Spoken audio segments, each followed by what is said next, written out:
չեն կարող։ Հիմա Նիկոլ Փաշինյանն այդ սխալն է թույլ տվել։ Իսկ ինչ վերաբերում է օրնեգը հնչեցնելու, գիտեք, Հայաստանի օրնեգ ամեն դեպքում բոլորիս համար հարգելի օրներ կա եւ դրա հնչելը շատ հետաքրքիր է, բայց ուզում եմ մի հատ փաստ արձանագրել ձեզ համար, որպեսզի հիշեք այս մարդկանց կեղծավորությունը, երկերեսանիությունը ինչ մակարդակի է։ Եթե հիշեք 2018 թվականի իշխանափոխությունից հետո այդպիսի մի հատ թեմա բացվեց, որ գիշերը ժամը 12-ին հանրային հեռուստատեսությամբ հնչվում էր, եթե հիշեք, պետական հիմնահանություն, չգիտեմ հիմա էլ կա թե չէ, կներեք, որտեղ Հայաստանում չեմ ապրում, չեմ բնակվում, չգիտեմ, բայց թեման ուղղակի դրվեց այն ժամանակ, որ ինչ կարիք կա ամեն գիշեր ժամը 12-ին պետական հիմնը հնչեցվի, կարիք չկա պետական հիմնը ամեն օր ժամը 12-ին հեռուստատեսությամբ հնչի եւ նույն թեման առաջ այն բերում ՔՊ, Նիկոլ Փաշինյանը եւ մյուսները։ Հիմա նույն մարդիկ, որ 2018 թվականին հանրային հեռուստատեսությամբ գիշերը 12-ին պետական օրնեգը հնչելու դեմ էին գնում, հիմա չգիտես որտեղից միանգամից այդպիսի մի հատ միտք են հղացել, որ անպայման պիտի ցանկացած պատարագից առաջ պետք է անպայման Հայաստանի օրնեգը հնչի։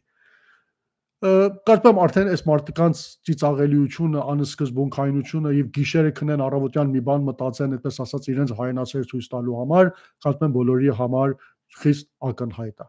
Իսկ մի շատ կարևոր փաստ, Նիկոլ այսօր նաև սահմանադրական կարգ է խախտել իր այդ հայտարարությամբ։ Ինչու՞, որտեղ Հայաստանի Հանրապետության սահմանադրությամբ պետությունը եւ եկեղեցին իրարից անջատ կառույցներ են եւ որևիցե մեկը մյուսի գործերին միջամտելու իրավունք չունի։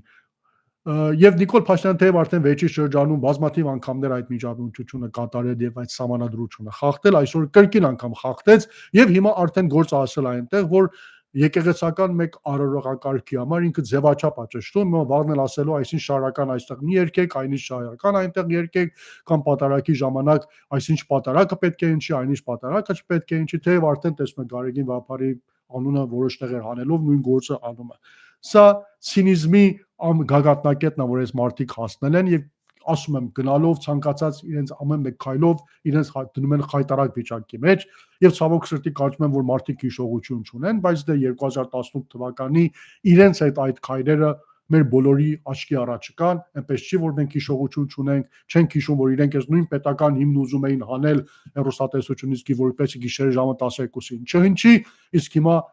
պես ասած միանգամից դարձել են այնքան հայրենասեր, որ ասում են չէ ամեն կիրակի առավոտյան պատարակից առաջ պետք է պետական հիմնը հնչի։ Իսկ ավելի ծիծաղելին Ռուբեն Ռուբինյանի հայտարարություն էր, որ բերել էր, այդպես ասած, այս ամեն ինչը էլի կապել էր Քոչարյանի հետ եւ բերել էր Գարեգին Սրբազանին դրել էր մեկ իրավիճակի մեջ, որ Գարեգին Սրբազանը այսինքն հանում պետությունը եւ Քոչարյանի միջև ընտրություն կատարելու փոխարեն ընտրեց